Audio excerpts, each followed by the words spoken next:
Hey guys, Professor Bill Comic Book University, and we're going to be talking today, Spotlight on Story, Black Panther 2099, issue number 1, and there's only one. Now, this was done by Robert Kirkman. Now, the publication date on this was November of 2004. Now, why was there only one? We'll get to that. Also, the 2099 series. I know a lot of you guys are like, yeah, I loved the Ravager. Remember Ravager 2099? But there's also Spider-Man 2099, which is still around to this day as of this video printing. There was Punisher 2099, Doctor Doom 2099, all these different 2099 characters. This wasn't one of them. In essence, yes. Yes, it technically kind of could have been. But no, not really. No, it wasn't. Doctor Doom was actually in this, and it wasn't the same Doctor Doom as the 2099 over there. On top of that, this was done during the Marvel. You could tell, like, the original 2099 series came out in the early 90s. This came out a decade later, plus, you know? So, yeah, no. Also, I did mention that Robert Kirkman was on this, yes?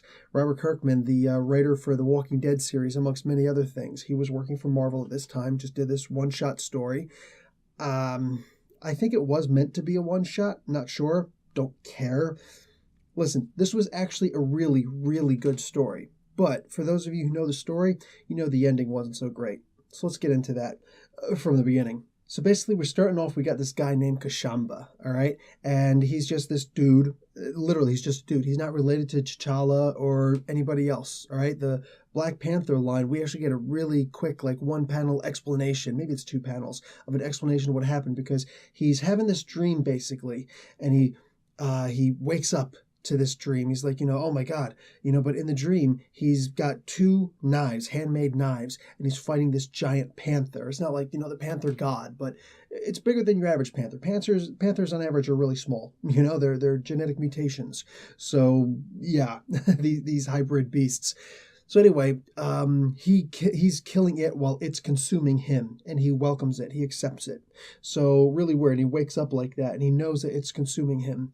So moving on from this, we see that over in Latveria, Dr. Doom is laying there, and he's taken off his mask. He's laying in bed, full armor, but the mask is off. And he calls to this dude, Lucian. He says, "It's time. Come in here." And he's like, "One doom, one legacy. Do it now. The time is now." So this other dude, Lucian, takes the mask, puts it on, and he's already wearing a Dr. Doom armor. And he just, boom, blasts this other Doom. Holy crap. Now, this Doom was too old to be the original Doom, but then again, what the hell do I know? I mean, the guy can make a time machine. So, and plus he was able to live from that whole Secret War story. Talk to me later about that. But Doom should technically be immortal. But none of that stuff had actually happened yet. So was this the original Dr. Doom? I don't know. But this new guy clearly isn't. So the legacy is passed on. Now, apparently this Lucian guy was just a servant. Because what happens is this Lucian dude turns around and he comes out, and everybody, who's out there, and his manservants are all like, "Oh, Dr. Doom, Lord Doom, wow, you're up. You're up again. Are you healthy now?" He's like, "Yes, I've recovered." And he says, "Oh, Lucian ticked me off for the last time. Clean up this mess." And it's like, wow, I guess, so this way to keep up that facade, what I'm saying? Like, it's a whole big charade to show that Doom actually is immortal, when in reality, who knows when the last actual Dr. Victor Von Doom was there. What a great idea. I mean, it's stuff like this that should have made the story impressive. So Kashamba wakes up now from his little nightmare, all right? Nightmare, maybe, maybe not, I don't know. The idea is that he goes now to his wife because there's some knocking on the door, and he's like, "What's going on?" He's like, "Oh, yeah, the council members want to talk to you." So his wife is there, and she's like ready to pop pregnant, you know what I'm saying? And it's like, you could have gotten the door. It's like, well, how else would you have woken up? Already, love her. So Kashamba goes to this council meeting, and they're like, okay, that we are the council members, all right? And you're only here because the king himself, T'Challa, he's gone, and his only heir has died also. So there is no king. The bloodline of T'Challa is gone. So yeah, there's no more Black Panther anymore. So with the council members, we're very important. You know what I'm saying? And you're only here because your father was on the council, and we figured out of respect we'd bring you on too. So it's kind of like a junior member.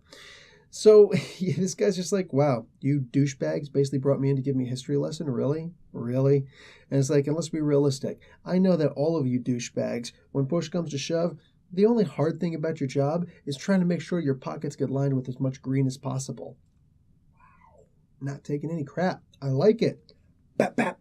So at this point, all of a sudden, a bunch of Doombots come charging into the wall, and within 6 weeks, it said they completely, essentially, take over Wakanda. So yeah, Doom was apparently planning on taking over Wakanda, invading. So bang, that's what you got there. Now there's a resistance movement, and all these guys that were in the meeting, they all surrendered to Doom. Yeah, Kashamba didn't, but he kind of got forced to anyways because everybody else gave up. And like, what's this one dude going to do against a bunch of Doombots? And there were essentially unlimited number of Doombots. It's kind of like the Americops taking over Brooklyn or something like that. You know, like these Doombots were everywhere, and Americops don't have anything on a Doombot. Just saying. So they get taken away into a prison, and then it's about 6 weeks later that they get released. Now, Kashamba goes to his wife, Antola, and says, listen, here's the deal. What's going to happen here is they let us go only because they're planning on killing us one by one and in the streets, okay? Because if they just killed us all at the same time or it came out that we all died in the dungeon, yeah, there would be a resistance. So in order to quell that, we're going to be killed individually. So we need to get out. You need to literally carry whatever you absolutely need right now, and we need to get the hell out of Dodge or Wakanda. You know, it could be Dodge City or it could be Wakanda. So they pick up to leave. Now, on the way out, they come across a Doombot. Doombot says, I don't know why you're out here, but you need to come with me right now. You guys are under arrest. Fortunately for them, a resistance movement shows up and takes out this Doombot, but like, we need to get the hell out of here because there are going to be more Doombots coming. You're welcome to come with us, sir. We remember you. You know, saying you're a good guy and you stood up for us. So they take him back, and this starts a resistance movement. They're able to go in and save a bunch of the council members. Now, these guys are seriously outmanned, outgunned, out everything, you know? By the way, you know Doom wants this nation, Wakanda, because the Wakandan vibranium supplies. So anyway, by the way, this would also be the only time that Wakanda was technically invaded. The whole Namor thing and the Phoenix 5 didn't happen at the time. So, yeah, a lot of crazy stuff to remember. So, these guys are doing this huge resistance movement, and eventually they get to this one point where, like, listen, Doom wasn't expecting us to get this far, and this was about 4 weeks into it. So, they're able to retake Wakanda inside of the time that it was taken over. It took 6 weeks to take it over. It was less than 6 weeks to take it back. That's a big point of contention for them. It's really important for them to remember this, to keep this alive. But as they're about to do their final push to really get Doom out of the damn city, not just out of the city, out of the nation, the elders give him a gift. And they say, here you go. Boom.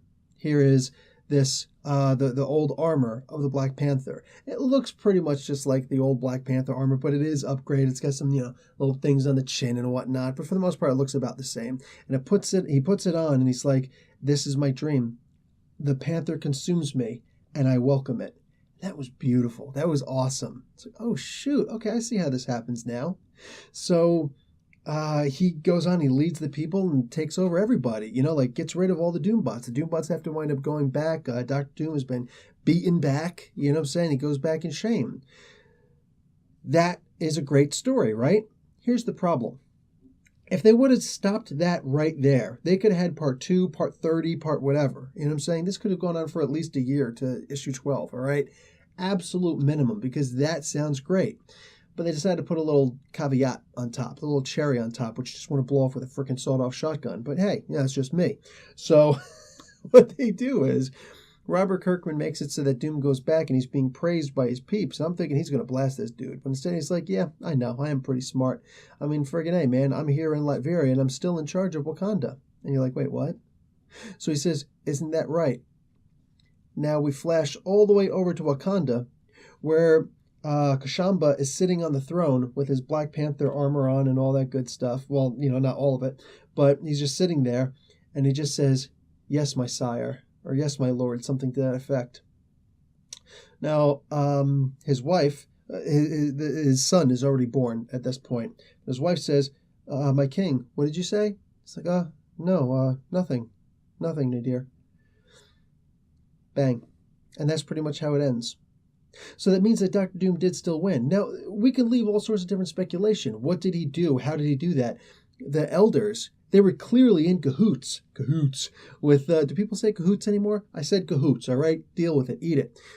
The elders were in some way in cahoots with Doom, all right? And the armor was tampered with somehow. So when it consumed him, it was taken over his mind, and it was actually technology by Doom. That's my take on it. You guys feel free to take whatever take you want on it. Take whatever take you want on it. Anyway, so, but that's what I'm taking away from this. That's how this happened. Story still could have gone on. Imagine that. He's doing his thing. He's taking care of his city. Yet at the same time, he's got to deal with the mind control of Dr. Doom, this new Lucian guy, you know? This story could have still been really good, but it still stopped. It ended. I mean, if they would have just said, I hate when they do issue number 1, when they know it's not going to be an issue 2, you know? But this was a standard size issue. It was not double-sized or size and a half. You know what I'm saying? It's your standard 20-page comic book story.